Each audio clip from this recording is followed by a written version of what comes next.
Hello my friends, bem-vindo ao nosso canal e hoje nós temos um desafio para você. Você vai ver aqui no canto da tela, durante o vídeo inteiro, letras que vão formar uma palavrinha. Vamos ver, eu quero que você deixe no comentário qual foi a palavra que formou. Lembrando que nós estamos fazendo agora, dia 29 de abril, um ano do nosso canal. E eu agradeço a cada um de vocês, aqueles que se inscreveram, aqueles que deixam like, aqueles que deixam o seu comentário e o melhor, aqueles que fazem o compartilhamento, ok? Sejam todos bem-vindos, gratidão a todos vocês. E hoje nós temos um tema muito especial, que é o Simple Future e o Immediate Future, que é o futuro simples e o futuro imediato. Às vezes nós não sabemos diferenciar esses dois tempos verbais, sendo que ambos são do futuro. Agora nós temos o futuro simples, aquele que é mais conhecido, que é marcado pela presença do will. O will é que vai determinar que a frase esteja no futuro simples, ok? Então fica muito fácil. Originalmente, o verbo vem no infinitivo com o to. Quando eu vou conjugar o verbo, eu tiro esse to e acrescento essa partícula antes do verbo principal, que é o will. Por exemplo, se nós temos o verbo to love, que é amar, aí eu tiro esse to e coloco antes do verbo will. Aí fica amará, depende de quem é o sujeito. Se for I will love, eu amarei, ok? Então o que faz com que o verbo esteja no futuro, que é o futuro simples, é a partícula will. Agora, quando nós vamos para o futuro imediato, nós temos que ter cuidado em diferenciar. Primeiramente, nós estamos diferenciando a estrutura. O futuro imediato é marcado pela partícula do verbo auxiliar be, que é uma das três formas. Nós temos am, is e are. Aí depende de quem é o sujeito. Quem vai utilizar o am? Apenas a primeira pessoa, I. Quem vai utilizar o is? A terceira pessoa do singular, he, she e it. E o are, quem vai utilizar? As demais pessoas, que são plural. É we, you e they.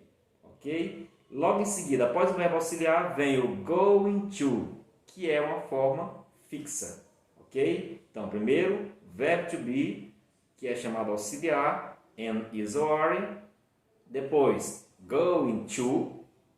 E depois é que vem o verbo principal. Como, por exemplo, esta frase. Aí nós temos uma frase no futuro imediato. Esta frase ela tem a composição de sujeito, verbo auxiliar, o going to, que é fixo, e o verbo principal. Observe que o verbo principal ele não modifica, inclusive ele fica com o to, ok? Agora, além da estrutura, nós vamos ver também qual é a diferença quando eu vou utilizar o futuro simples, quando eu vou utilizar o futuro imediato. Como o próprio nome sugere, o futuro imediato é uma ação que já está indo acontecer. É o que corresponde em português quando eu digo assim, eu vou para Brasília, por exemplo. Eu vou viajar para Brasília. Quando eu digo assim, eu vou viajar para Brasília, é algo que já está determinado. Eu já estou indo viajar, estou me programando, estou me planejando e vai dar certo, não é? É uma coisa mais certa, mais concreta.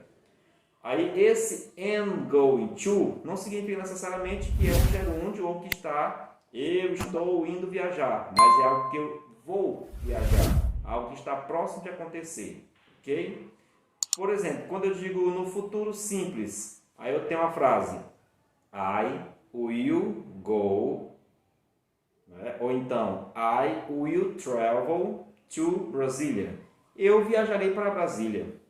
Bem, quando? Não sei. Amanhã? Semana que vem? Mês que vem? Não sei. Então, futuro incerto, não tão planejado como futuro imediato. Perceberam a diferença? Futuro simples é algo que poderá acontecer, é uma possibilidade, é um plano, mas não tem um tempo determinado para acontecer. Enquanto futuro imediato é um tempo verbal que já está para acontecer, já vou fazer, já está nos meus planos bem próximos, ok? Aí a estrutura é esta. No futuro simples também, além do will, nós temos também o shall. Quando é que eu vou utilizar esse shall? Às vezes a gente aprende que o shall é utilizado apenas para a primeira pessoa do singular ou do plural, mas ele também pode ser utilizado quando ele dá o sentido de proibição, ordem, uma coisa mais formal, ok? Como, por exemplo, esta frase. Aí, nesta frase, nós estamos vendo que há uma restrição, uma proibição, uma coisa mais formal, não é? Então, por isso utiliza-se a presença do shall.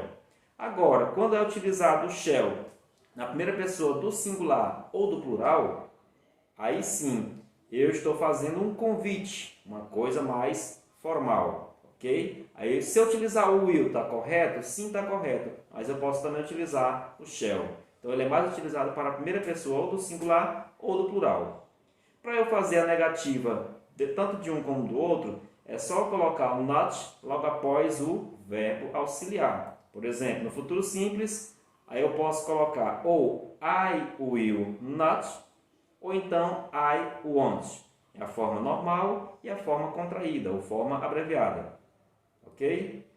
Aí, para eu colocar na interrogativa, eu coloco, é só inverter a ordem. Primeiramente vem o verbo auxiliar, que é o will, depois é que vem o sujeito. E o verbo continua do mesmo jeito, não modifico.